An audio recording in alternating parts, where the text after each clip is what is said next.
आज इस कहानी के माध्यम से हम आपको 4 ऐसी बातें बताऊंगा जिससे आपको अमीर बनने से कोई नहीं रोक सकता है। तो दोस्तों, कहानी शुरू करते हैं।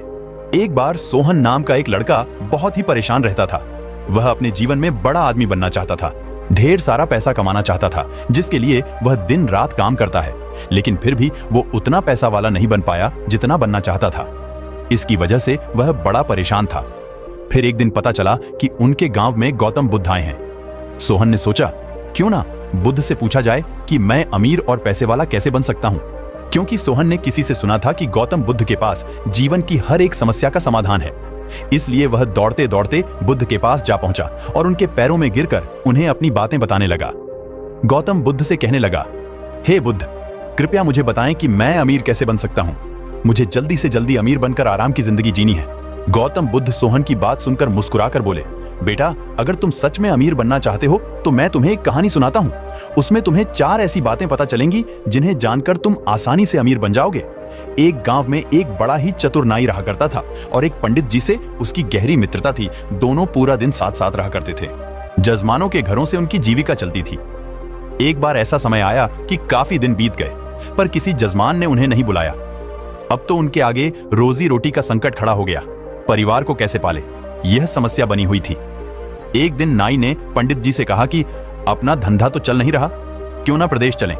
प्रदेश में कोई छोटा मोटा कार्य करके धन कमाएंगे। उसके बाद वह दोनों थोड़े से पैसे जो पहले से जमा करके रखे हुए थे उनको लेकर वह दोनों प्रदेश की ओर जाने लगे। इसके साथ ही नाई अपने औजारों की पेटी रख ली। एक मोटी रस्सी, एक दही से भरी मटकी और एक ढोलक और साथ में कुछ सिक्के लेकर चलने लगा। पंडित जी ने पूछा, नाई भाई, आप इतनी सारी चीजों को साथ लेकर क्यों व्यर्थ में भार बढ़ा रहे हैं? दही तो चलो खाने के काम आ जाएगा, परंतु इस रस्सी और ढोलक का क्या करोगे? यह तो व्यर्थ में थकाएगी, इन्हें यहीं छोड़ दो। नाई कहने लगा, महाराज, चीज कोई भी व्यर्थ नहीं होती, बस उसको सही समय पर इस्तेमाल करना आना चाहिए।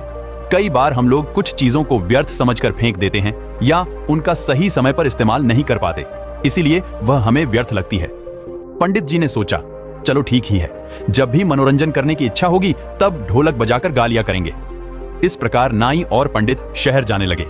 चलते चलते रास्ते में उन्हें एक सुअर का बच्चा दिखाई दिया। नाई ने उस सुअर के बच्चे को भी पकड़कर अपने थैले में रख लिया। पंडित जी को फिर ऐतराज हुआ। कहने लगे, अरे नाई मित्र, अब इस सुअर के बच्चे का क्या करोगे? खुद के खाने का इंतजाम नहीं है, इसे कहां से खिलाओगे? नाई बोला, कोई बात नहीं, मैं संभाल लूंगा, आप तो बस साथ चलिए। यदि कोई ग्राहक मिल गया तो उसे बेचकर पैसा बना लेंगे। इस प्रकार पंडित जी को समझाकर वह दोनों शहर के नजदीक पहुंच गए। शहर में पहुंचने पर उन्हें पता चला कि यहाँ का जो राजा है उसके पुराने महल में रात को एक राक्षस आता है जो महल में रहने वाले लोगों को खा जाता है। अब तक हजारों लोगों को खा चुका है। राजा ने पूरे शहर में यह ढिंढोरा पिटवा रखा था कि जो कोई उस महल में ठहरकर राक्षस को मार डालेगा या भगा देगा तो राजा उस बहादुर व्यक्ति के साथ अपनी बेटी का विवाह कर देगा और आधा राजपाट भी दे देगा। राजा की घोषणा सुनकर नाई ने पंडित जी से सलाह ली और बोला, महाराज, जीवन में मरने के अवसर 1-2 बार आते हैं। यदि किसी व्यक्ति ने उसे गवा दिया तो वह कभी बड़ा आदमी नहीं बन सकता।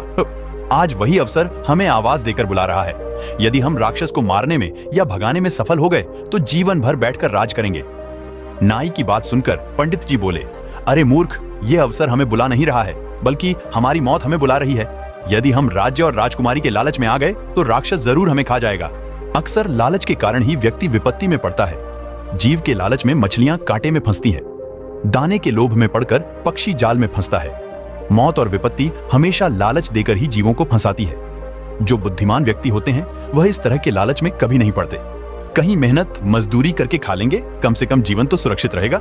नाई कहने लगा, अरे महाराज, एक बात सुनो, नदी पार वही करते हैं जो में तैरते हैं। डर कर किनारे पर रहने वाला व्यक्ति कभी नदी को पार नहीं कर सकता। साहसशील व्यक्ति बड़े होने का सपना तो देख सकता है, पर बड़ा नहीं बन सकता। बड़ा बनने के लिए रिस्क तो उठाना ही पड़ेगा।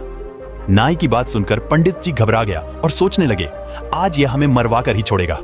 पंडित जी एक बार फिर नाई से बोले, मित्र, राजा के महल में जाना और राक्षस से लड़ना यह हमारी बुद्धिमानी नहीं, मूर्खता है। क्यों व्यर्थ ही मुसीबत मोल लेना चाहते हो? तुम्हें अपनी जान प्यारी नहीं है क्या? यदि तुम्हें जान प्यारी नहीं है तो कोई बात नहीं, कम से कम मेरे प्राणों की तो चिंता करो। पंडित जी एक बार फिर नाई से बोले, मित्र, राजा के महल में जाना और राक्षस से लड़ना यह हमारी बुद्धिमानी नहीं, मूर्खता है। क्यों व्यर्थ ही मुसीबत मोल लेना चाहते हो? तुम्हें अपनी जान प्यारी नहीं है क्या? यदि तुम्हें जान प्यारी नहीं है तो कोई बात नहीं, कम से कम मेरे प्राणों की तो चिंता करो। महल में जाना सरासर आत्महत्या करने के समान है। नाई बोला, मित्र परेशान मत हो, हम जरूर जीतेंगे।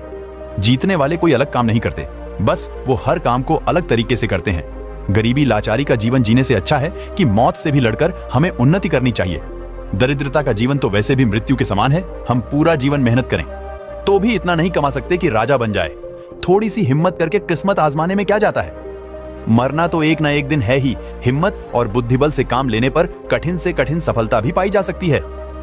नाई की बात सुनकर पंडित जी का भय दूर नहीं हुआ, फिर भी नाई का साथ छोड़ना उचित नहीं समझा। कहते हैं, जो धन अत्यंत संघर्ष करने पर प्राप्त हो, शत्रु के आगे सिर झुकाने से प्राप्त हो, अपमान सहकर प्राप्त हो, जिसमें जान जाने का खतरा हो, धर्म का उल्लंघन करने से प्राप्त हो, उस धन में मन नहीं लगाना चाहिए। अब पंडित जी ने डरते डरते नाई के साथ चलने को हाँ तो कर दिया, पर हिम्मत साथ नहीं दे रही थी। नाई और पंडित राजा के दरबार में पहुंचे और कहा, महाराज हम आपके महल से राक्षस को भगाएंगे। उस दिन शाम का भोजन उन दोनों ने राजा के यहाँ किया। तरह तरह के स्वादिष्ट व्यंजन, ऐसे व्यंजन जो जीवन में पहली बार खा रहे थे, बड़ा आनंद आया। उसके बाद वो दोनों राजा के पुराने महल में चले गए। वहां पहुंचकर सबसे पहले उन्होंने महल के खिड़की दरवाजे बंद कर ली और आपस में बातचीत करने लगे। नाई पंडित जी से कहने लगा, आज हम जान हथेली पर रखकर इस महल में आए हैं, ऐसे में हम लापरवाही बिल्कुल नहीं बरत सकते। विद्वान लोग कहते हैं, मनुष्य को भय से उस समय तक डरना चाहिए जब तक कि वो भय से दूर हो। जब उसका सामना करना पड़ जाए तो फिर बिना डरे बेधड़क होकर उससे भिड़ जाना चाहिए, इसी में उसकी भलाई है। एक काम करो, आधी रात तक जागकर मैं पहरा देता हूं, तब तक तुम आराम से सो जाओ। आधी रात के बाद तुम जागना और मैं सोऊंगा। पंडित जी ने कहा, ठीक है।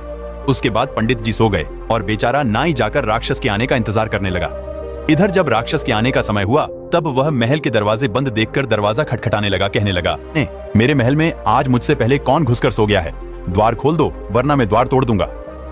राक्षस की भयंकर आवाज सुनकर नाई डरा नहीं, वो बेधड़क होकर कहने लगा, बदतमीज कौन है जो शोर मचाकर मेरी नींद भंग कर रहा है? राक्षस बोला, मैं राक्षस हूं, ये मेरा घर है, मेरे घर में सोने वाला तू कौन है? नाई बोला, बेटा मैं तेरा बाप हूं। नाई की बात सुनकर राक्षस सोचने लगा, अब तक कोई मनुष्य होता तो मेरी आवाज से डरकर द्वार खोल देता, लेकिन यह मुझसे डरने की बजाय कह रहा है कि मैं तेरा बाप हूं। राक्षस ने फिर आवाज लगाई, यदि तू मेरा पिता है तो कायरों की तरह दरवाजा बंद किए हुए क्यों बैठा है? निकलकर मुझसे युद्ध कर अंदर से। नाई बोला, मैंने दरवाजा खोल दिया तो तुम मुझे देखते ही मर जाएगा।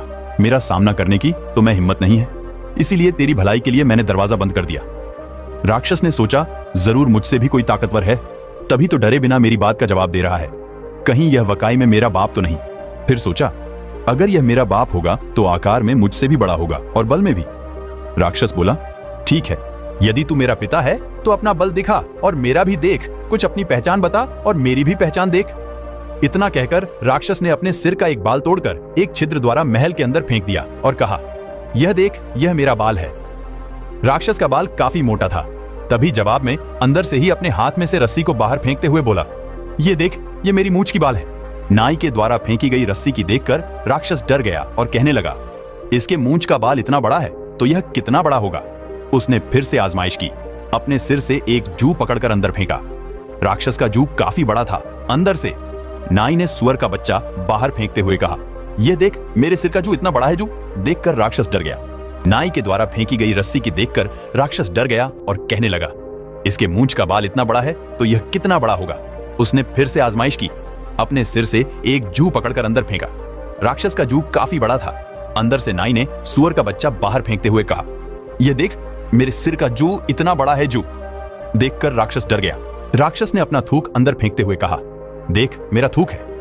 जवाब में नाई ने अंदर मटके से दही गिरा दिया और कहा, देख, ये मेरा थूक है। देखकर राक्षस के पैर उखड़ गए। वह सोचने लगा, ये जरूर ही मेरा बाप है। फिर भी उसने एक बार और परीक्षा करने की सोची। राक्षस ने जोर से गर्जना की। उधर जवाब में नाई ने अपनी ढोलक को पीटना शुरू कर दिया। ढोलक की आवाज को गर्जना समझकर राक्षस का मल मूत्र छूट गया। वह समझ चुका था, अंदर मुझसे भी बड़ा राक्षस है। नाई ने कहा, पागल, पूरी रात परीक्षा करता रहेगा या आमना सामना भी करेगा? ले, मैं दरवाजा खोलता हूं, तू मेरा दर्शन भी कर ले। इतना कहकर नाई दरवाजे के ऊपर छुपकर बैठ गया और पंडित जी से दरवाजा खोलने के लिए कहा। डरते डरते पंडित जी ने दरवाजा खोल दिया। राक्षस भी डरता हुआ धीरे धीरे अंदर बढ़ा तो नाई ने अपने उस स्तुरा से राक्षस की नाक काट दी। वह राक्षस नाक पकड़कर रोता हुआ चिल्लाता हुआ वहां से भाग खड़ा हुआ और बोला, अब मैं यहां कभी नहीं आऊंगा, ये महल तुम ही रख लो।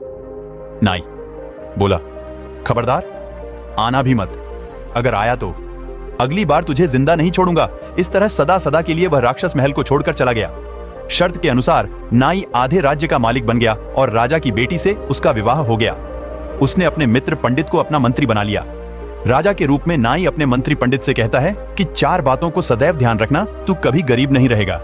पहली बात, अवसर को पहचानना चाहिए, उसे पकड़ने का प्रयास करना चाहिए और जो उसके पास है उसे व्यर्थ की चीज न समझकर सही समय पर इस्तेमाल में लेना चाहिए। दूसरी बात, हिम्मत के साथ बुद्धिबल से काम लेना चाहिए। बिना बुद्धिबल के सहायता से शूरवीर भी हार जाते हैं। बुद्धि से मनुष्य छोटा होकर भी बड़े से बड़े को पराजित कर सकता है। तीसरा बात, सदैव सोच बड़ी रखो, छोटा सोचने वाला कभी बड़ा नहीं बन सकता। कहते हैं जब सोच बड़ी होगी तो व्यक्ति बड़ा कदम उठाता है। चौथी बात, अमीर बनने के मार्ग में यह 5 चीज बाधाएं बनती हैं। 1 लापरवाही, 2 बीमारी, 3 संतोष, 4 बुजदिली, 5 अपनी जन्मभूमि से प्यार। उसके बाद बुद्ध ने सोहन से कहा, यदि इन बातों को तुमने ठीक से समझ लिया तो जीवन में कभी भी गरीबी का मुंह नहीं देखना पड़ेगा। आप धीरे धीरे धनवान बनते चले जाओगे। बुद्ध की सारी बातें सोहन के समझ में आ गईं। उसके बाद सोहन ने अपने जीवन में उन्हें 4 बातों को अपनाया और वह धीरे धीरे अमीर बनता चला गया। दोस्तों, अगर आप भी अमीर बनना चाहते हैं, बस इन 4 बातों को गांठ बांध लीजिए।